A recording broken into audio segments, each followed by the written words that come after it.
So Vince McMahon has responded to the Janel Grant lawsuit, and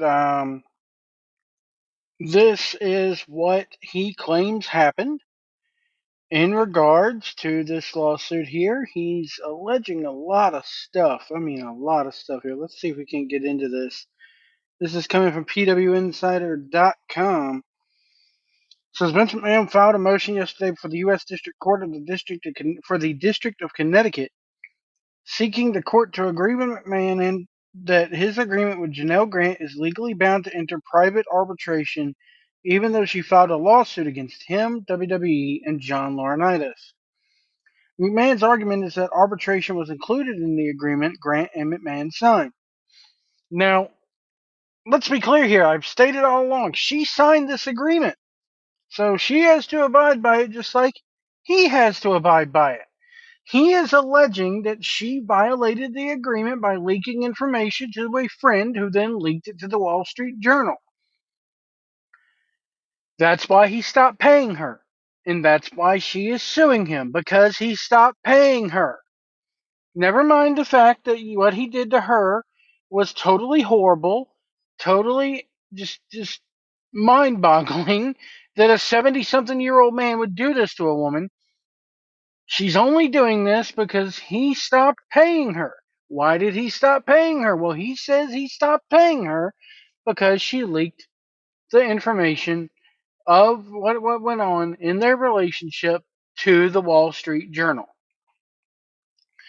For the first time before court, McMahon denied the salacious and disgusting allegations against him, claiming, quote, "This is a pre-answer motion. Defendant does not specifically address the substantive merits of plaintiff's counts asserted against him. For the avoidance of doubt, however, defendant vehemently and categorically denies all allegations of wrongdoing in the complaint, including plaintiff's outrageous claim that defendant coerced plaintiff into unwanted sexual acts, sexually assaulted and or battered her, trafficked her, and defecated on her. Those are false statements intended for publicity. When the complainant's allegations are adjudicated in the proper form, arbitration, witnesses are called to testify under oath, and all communications between the parties, including those authored by plaintiff, which she intentionally did not share in her complaint, are produced. The allegations and claims will be disproven, and plaintiff will be exposed for the liar she is." Wow, that's powerful right there, folks.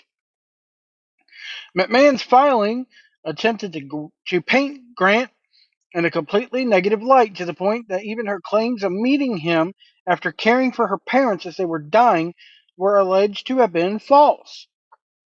This is a direct quote from the lawsuit here. At the time the parties met in 2019, plaintiff was not dealing with profound grief from her parents' deaths and struggling financially as described in her complaint. She had not been, quote, "devoting years to around-the-clock caregiving," unquote, of her parents. Those statements are complete falsehoods based on a foreclosure action against the plaintiff and her parents. Plaintiff's father passed away on April 18th, 2017, 2 years before the plaintiff had met the defendant. And his marital status, meaning the father of the plaintiff, Janelle Grant's father, his marital status was recorded as widowed, confirming plaintiff's mother had passed earlier. Huh. Oh, yeah, she was so grief-stricken from her parents. Didn't I, in an earlier video, pull up an article from the Connecticut newspaper saying that she was, the woman couldn't have been so grief-stricken when she's organizing charity fundraisers on behalf of the tenants of the building that they were living in? Come on. Court records further show, contrary to her claim of, quote, "around-the-clock caregiving," unquote, plaintiff's father lived in a senior care home in Stamford, Connecticut, before he passed away. Not with her. And the Grants' neighbor would bring the plaintiff's mother dinner and help around the house before she passed. In fact, contrary to her story of around-the-clock devotion in the complaint, the foreclosure action on her parents' home reveals that reveals that plaintiff was adamant that she did not want to be associated with quote unquote any of this and failed to respond to requests regarding the foreclosure action. Indeed, plaintiff was so absent in her parents' lives that it took substantial time and significant effort for the creditor in the action to locate her and identify her as the parent's next of kin. McMahon's filing represented his relationship with Grant, as you might imagine, completely different light. This again comes from the complaint or from the answer to the complaint. In addition to falsehoods about her own background, plaintiff's complaint is further riddled with fabrications and omissions about her relationship with the defendant. During the parties' consensual relationship, plaintiff and defendant knew that the other was also involved in other romantic relationships.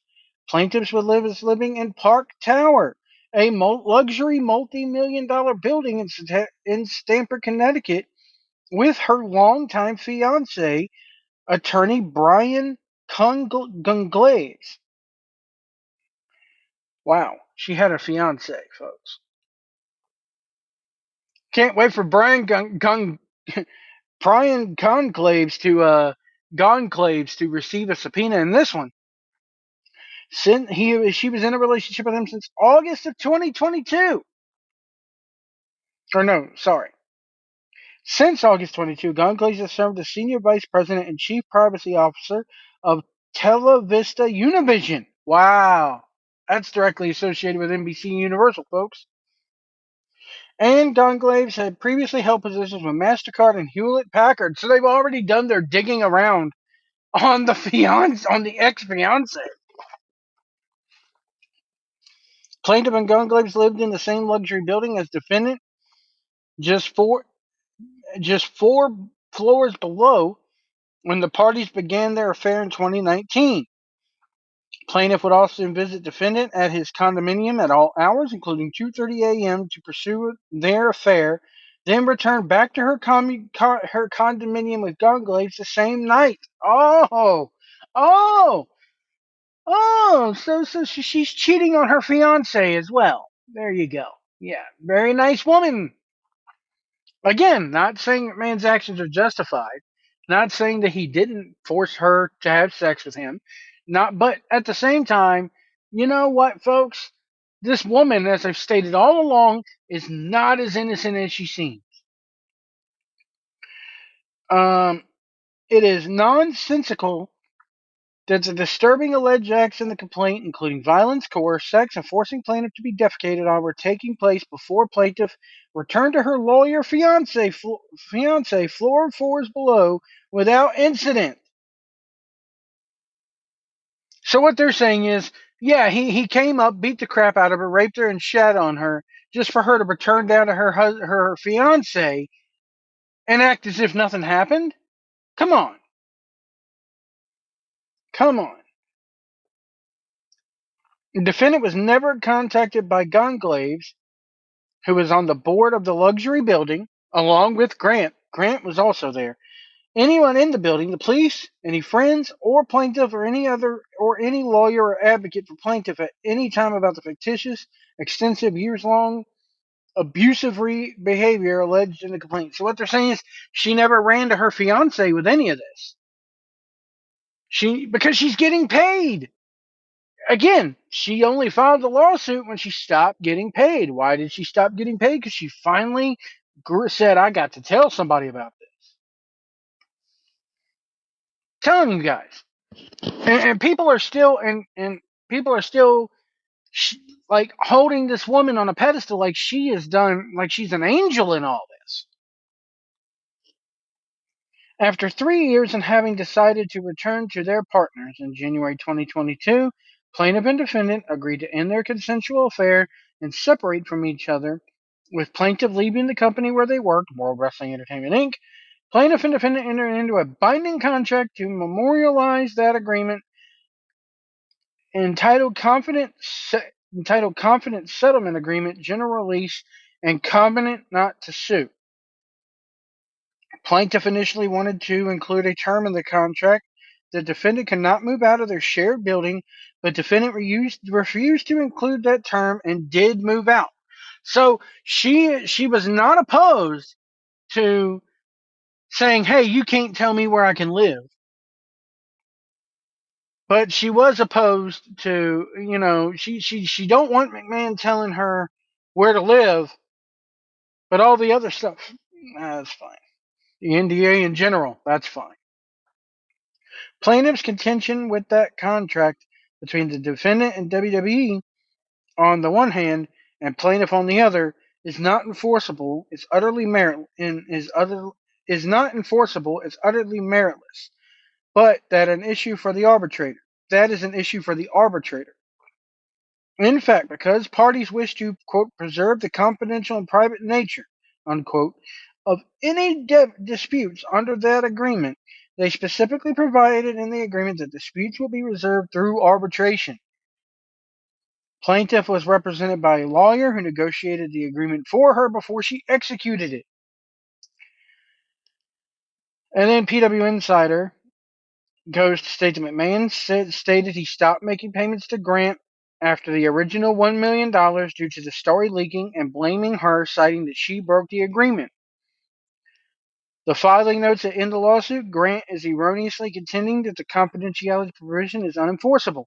Defendant therefore reserves his right to, at the appropriate time and the appropriate form, demand, among other things, that plaintiff return the monetary compensation of $1 million, which defendant has already paid plaintiff under the agreement. So he's threatening to countersue her. Oh yes, good. I mean, I'm sorry. They need to realize, okay, look, yeah, what you did to this woman, you trafficked her, you did everything wrong. I'm not saying McMahon's not guilty of the trafficking. Pawning one woman off and saying, "Hey, I'll give you to this guy right here," that is trafficking. But she's stupid enough to let it happen. She wasn't stupid enough to allow McMahon to tell her, "No, you must live here so that I can keep tabs on you." But she's stupid enough to be pawned on. It's just the whole thing sucks. This whole thing reeks of freaking, a classic sex, lies, and videotape bullshit. Okay? She's not Miss Innocent here. Is what happened to her wrong? Yeah. Shitting on someone is wrong unless you're into that sort of thing consensually, and if that's the case, ew. But you do you. But it's clear that they were set to, part ways with each other after the NDA was signed. He was going to continue to pay her, and then she leaked the story. So he's like, "No, no, no! You went and ran your mouth, so the checkbook is closed, honey." That's what it's getting down to, and it's up to this court or an arbitrator, which is pretty much like a judge, to decide. Okay, what happened here? Never. Is McMahon is McMahon guilty of trafficking and all this shit? Yes. Are you accused of breaking the NDA? Yes. So here's what's going to happen. McMahon, you're probably going to do some jail time for sex trafficking and everything else. And you, Miss Grant, you got to pay. You broke the agreement. It's all print here in Wall Street Journal. How did Wall Street Journal get a hold of this information? Is what we really need to know. And if it's revealed, which Wall Street Journal does not have to reveal their sources. Go look at the case of People versus Larry Flint. He does not have to. She does not have to. The Wall Street Journal does not have to reveal their sources. But if they choose to reveal their sources and say, "Yes, Miss Grant gave us this information," or "A friend of Miss Grant gave us this information," well, let's put the friend on the stand and say, "Hey, friend, where did you get this information from?" "Well, she told me, blah, blah, blah, blah, blah." Well, then you're getting into hearsay and there's no proof of it. Bottom line is it had to come from somewhere, and McMahon damn sure won't going to leak this. So it's feasible. And if you dwindle down, the laws of probability, she leaked it. Grant told somebody about it. She finally had a stroke of conscience and said, "Hey, I got to tell somebody about this." And when McMahon found out that she did that, he stopped paying. And when he stopped paying, that's when she sued. If McMahon would have continued to pay her, as per the NDA, that she signed willingly. And you can't say that she wasn't, but so willing to stand up for herself, because again, McMahon wanted to put a provision in there going, hey, you got to live here. That way I could keep tabs on you. And she said, no, who are you to tell me I can't? I got to live here. This whole thing it's muddy water. That's all this is muddy water. You know, they're not angels. Neither one of these two are angels, and that's what I surmise on this. And I'm not victim shaming. For those of you who want to put in the comment, how dare you shame the victim? She's not but so much of a victim if she, she took that $1 million, didn't she? She took all those gifts, didn't she? She bartered on the NDA, didn't she? According to this, she did. According to this, there was a provision in that he wanted to include a provision that said where she could live. And again, she said, you thought. So she was willing to stand up for herself to a certain extent. Anyway, folks, let me know what you think in the comments below. We'll see you down the road.